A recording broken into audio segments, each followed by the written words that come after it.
Welcome to Innovate for Impact, an informative mini-series brought to you by Tania Gomez Consulting. In this series, we embark on a journey to explore the remarkable innovations that are shaping the landscape of the NDIS for a more inclusive future. Join us as we uncover inspiring stories of visionary individuals, organisations and technologies that are revolutionising the way we approach disabilities. Today we're sitting here with Narelle Gatti and we're talking about digital literacy in our innovation series about disability innovation.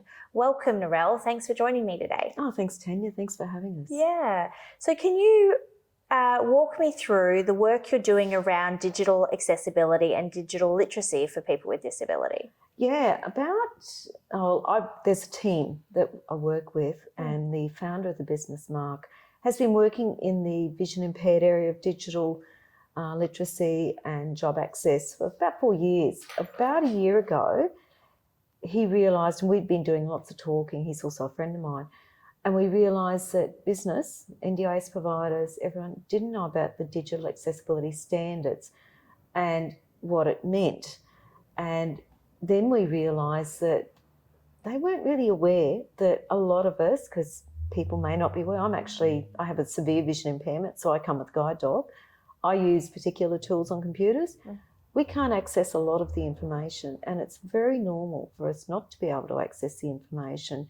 So we were talking about it and talking about how to solve it, and we realised small, medium business weren't aware that there are actually standards. Yeah. They are maintained by Standards Australia. They are backed by the Human Rights Commission, and the underlying legislation is the Disability Discrimination Act 1992. So we thought, well, what are we going to do about it? And we said, well, let's start educating. Yeah. So we set up a new part of the business, which is all about auditing, consulting and training on the standards. And then I said, well, I'll go and start talking to people. So I go out all the time. I talk to business. I talk to anyone that will listen about what the digital accessibility standards are and why they're important.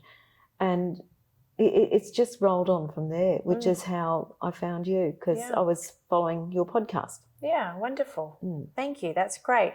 And these standards that you're talking about, are we talking about WCAG standards? WCAG's the basis. In Australia, the actual standard name is ASEN 301-549:2020.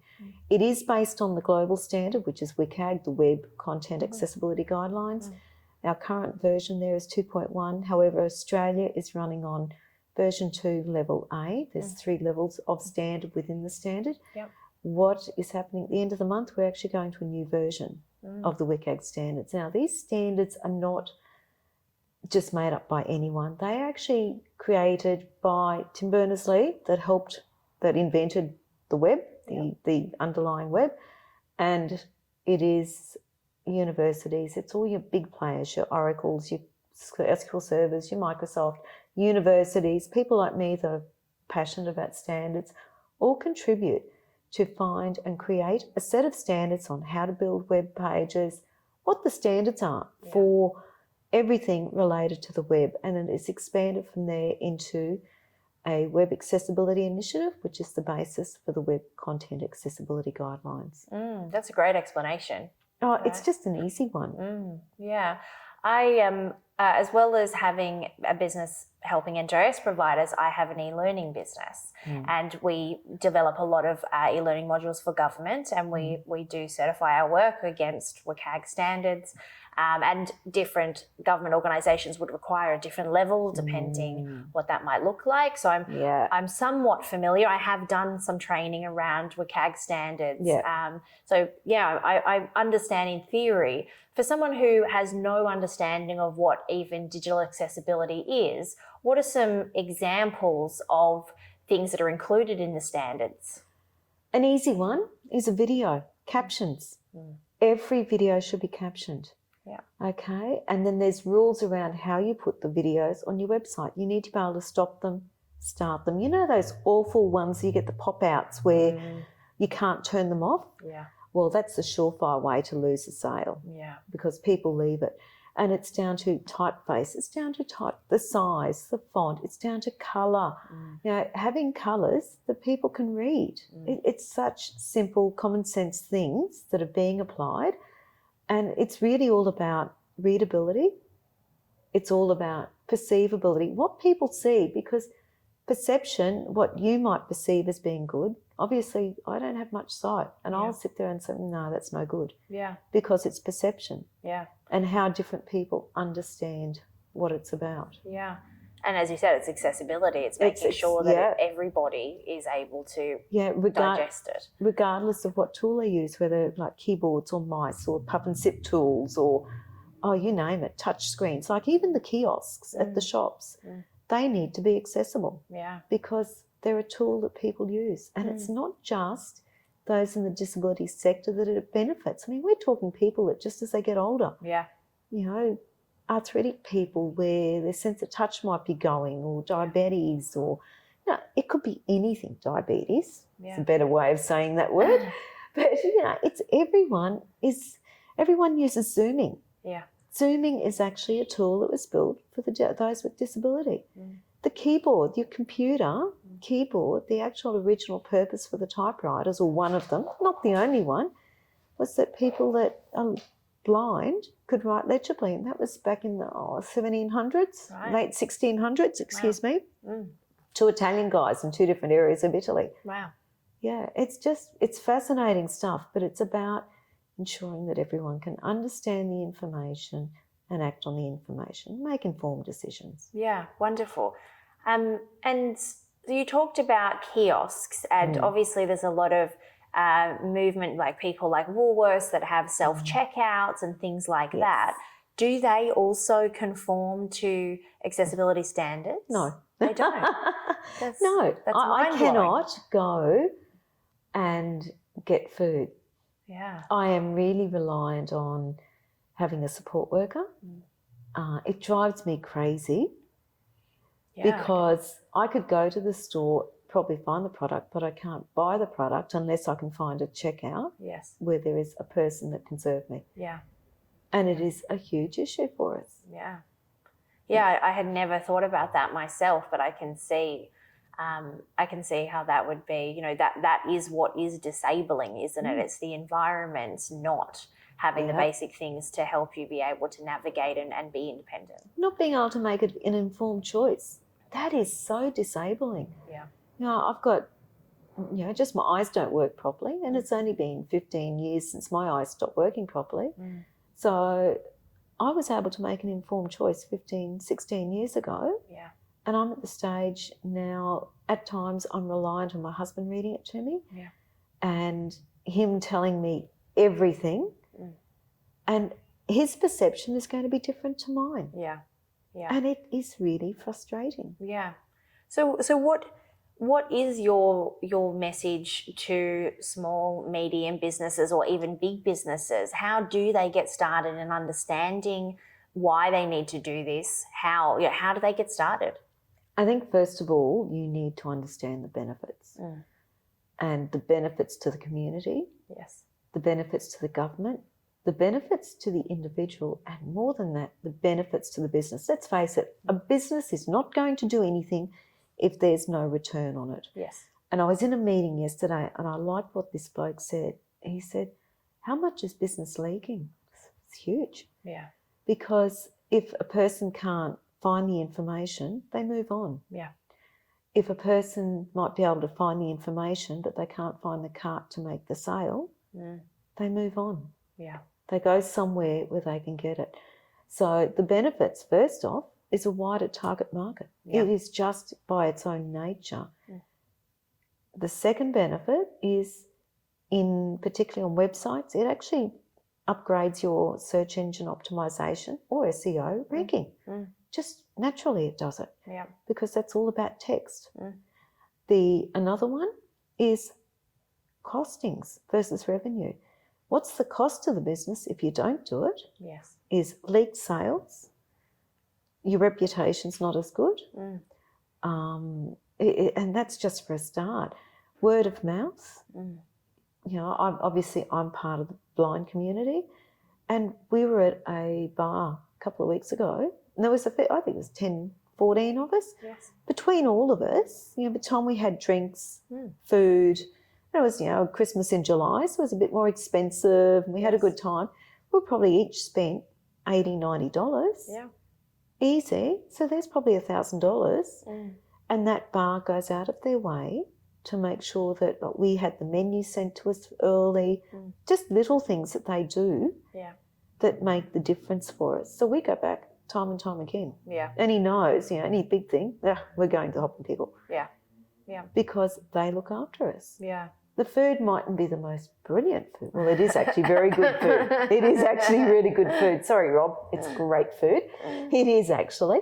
But the hospitality, the consideration, that brings in people. Yeah. And we tell people. Yeah. Because we're all constantly talking about this bar. Yeah. So we're having other people saying, oh, we've got to go and try that bar. Yeah. So there are huge benefits to it. The cost of implementing it, well, there's two ways you can do it. For us, we'd love to see it become just standard operating procedure in every business, like you do Control C. Yep. Don't ever use Control B. Don't use styling, because screen readers, assistive technology cannot read that one letter's formatted with a Control B. It just can't do it. Right. But it's the cost of implementing. In the short term, is like anything when you're implementing any new practice, whether it's a piece of software, a new process, a new tool that you've got to use, there's always that initial cost. Yes.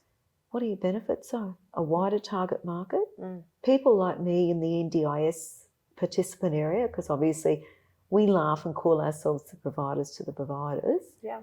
But we're also participants, and all three of us in the business are participants. Yeah. Every one of us. And if we can't find the information, we move on. Yeah. Yeah. And I audit NDIS providers from a practice standards point of view. And, I don't look at their WCAG compliance, but I can look at their websites and see that they're not user-friendly, in any way. And I wonder if there are what the proportion of NDIS providers who cater for people with disabilities specifically, who have even thought about how accessible is my marketing material. Most don't. Yeah. It is really, really bad. When I was sort of thinking about this in the last couple of days and talking about one of my business partners and talking about, well, what do we want to say? And we're sitting there saying, well, it's a bit disrespectful, isn't it? Yeah. In one way, we feel, and it might seem, it's not extreme actually, if we can't find the information, if we can't understand the information because of bad structure or bad wording or whatever it is, it can at times feel disrespectful, and you don't want to work with that business. Yeah. Most NDIS providers that we've talked to either A, don't know about it, and that's understandable because universities are not really teaching it. Yes. The government themselves are not enforcing it. I can tell you now, the government itself is not. I can go on most government websites and no, they're not meeting the guidelines. Yeah, right. The moment I start using one of the tools that I use to audit, because I am a certified auditor in the standards, they're not there. Yeah, and it might only be minor things, and people might think, oh, that's just minor. But you know what? It's not minor for the person that can't understand what's being said in that particular area. It's not minor. The NDIS practice standards have a requirement to communicate in the mode of, to provide information in the mode of communication that the participants are most likely to understand. And how the sector seems to have interpreted that is easy read documents. And that's frustrating. Pictures. I'm degree qualified. Yeah, absolutely. My business partner, one of them, he's a doctorate. Yes. The other guy's got his master's. Not one of us is silly. Needs it broken down into pictures. We don't need pictures. Yeah. Do you know what's really missing? Is people don't ask. Stop assuming. Assumptions are what are killing NDIS participants, because we are never asked, how would you like the information sent to you? Yeah. It's the most simple question. And give them options. We can send it on paper. for those that are not technologically savvy, or we can send it by email. And if you do send it by email, make sure the documents are accessible, because that's another area where NDIS providers have a gap in their process, because their website might be accessible, but nothing else is. Their emails might not be. I'm really lucky. My support workers, they are great. They actually, so I don't even have to go and look at the bill. They send me a plain text within the email as well. So, I got it. I don't have to look at the bill. I just, done. Wonderful. It's simple stuff. Yeah. It could be they want it on speech. Yep. People that are dyslexic, people with acquired brain injury, where their injuries are such that their retention for reading word is not good. Yes. If you've got audio processing, visual processing, if you're neurodivergent, there is so many different ways, and just a few simple questions. How do you want the information delivered to you? Yes. And ask respectfully. It's really, it's asking the questions. Yeah.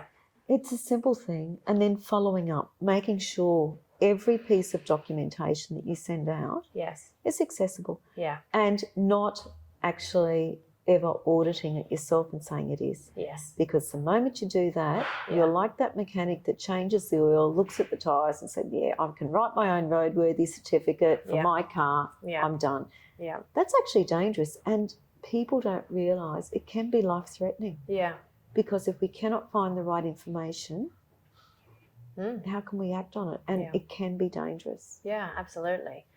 So what would you like to see happen in, let's just stay with NDIS providers. What would you like to see an NDIS provider do differently?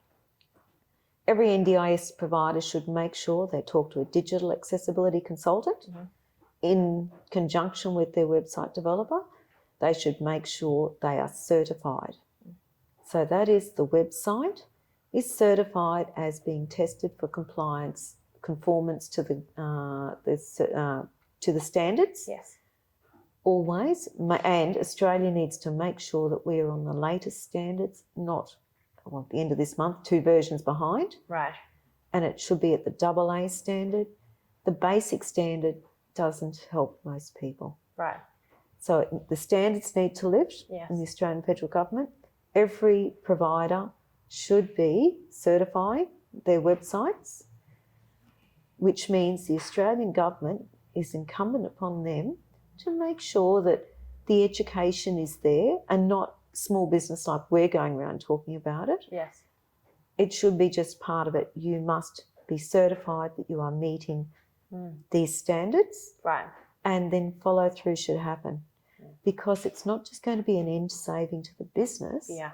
Paying bills. I'm at the stage now, if I ask for a third time for a bill to be made accessible, and I have done it, I said, well, if I can't read the bill, I can't pay the bill. Yeah.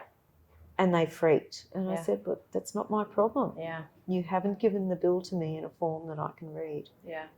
I have a client of mine who's a plan manager, and she works pretty much exclusively with the vision impaired community.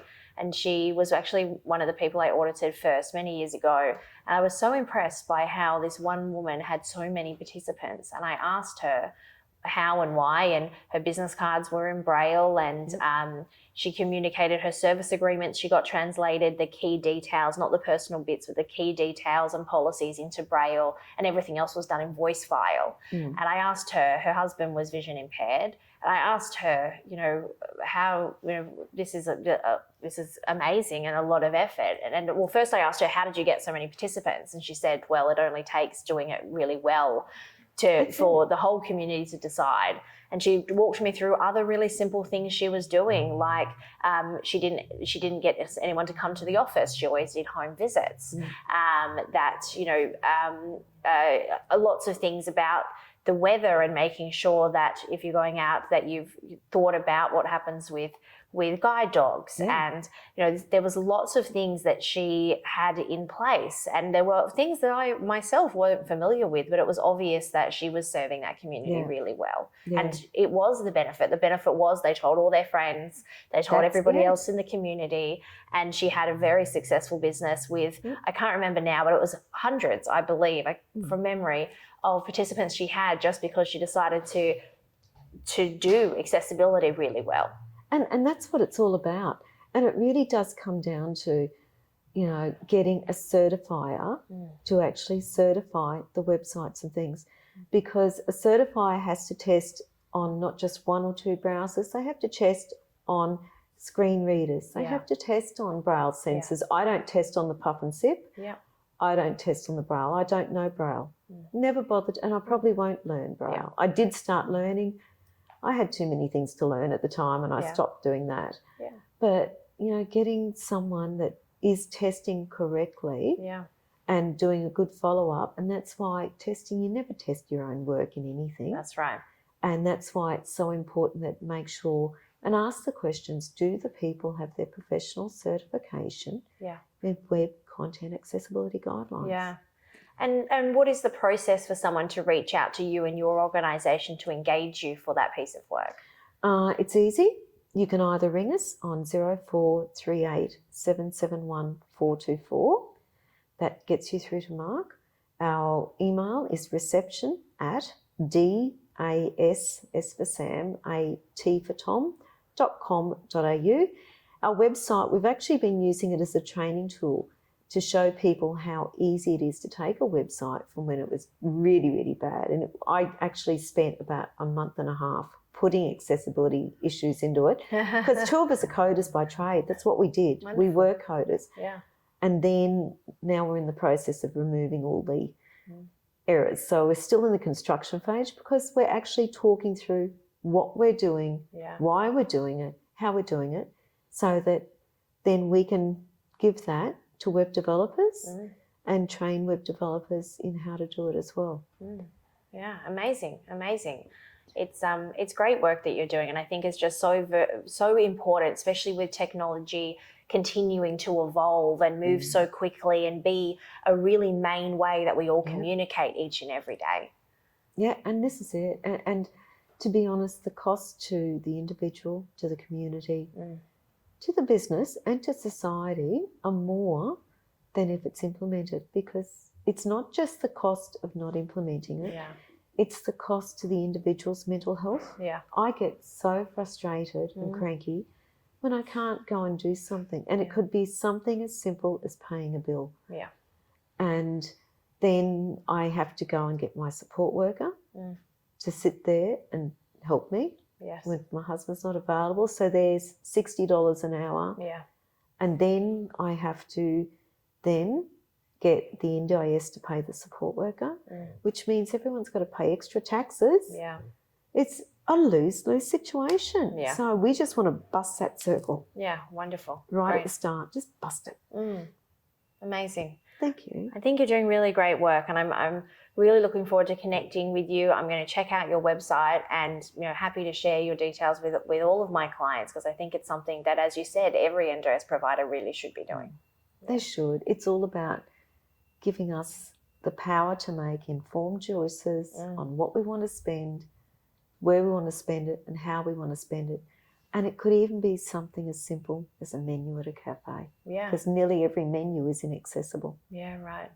Well, thank you so much, Narelle, for joining me today and coming and talking about digital literacy and, digital accessibility. It is so great to have you here and to meet you, and I'm looking forward to seeing how this goes for you. Thanks, Tania. Thank you very much for your time. Thank you so much. I'm passionate about it, so now I'll get off my soapbox. No, you should be passionate about it. It's a really important issue. It is. Again. Thank you. On the next episode of Innovate for Impact. You focus in on what you're good at. Focusing on what you're good at. Some of these other systems like ShiftCare and all the other systems that you named, I put them in the bucket of ERPs, right? All your core management systems. They're good at running your operation, they're recording all the stuff that you're doing. But for us, our background was compliance. For these large corporates, we were quality management systems, we were business management systems, we were like knowledge capture systems. So that's what our history was. So moving into compliance was natural for us, because we had all the learnings already prior. Thank you for joining us on another enlightening episode of Innovate for Impact. Stay tuned for more thought-provoking conversations and innovative ideas that drive positive change within the NDIS space. Remember, together we're shaping a future where innovation and impact go hand in hand.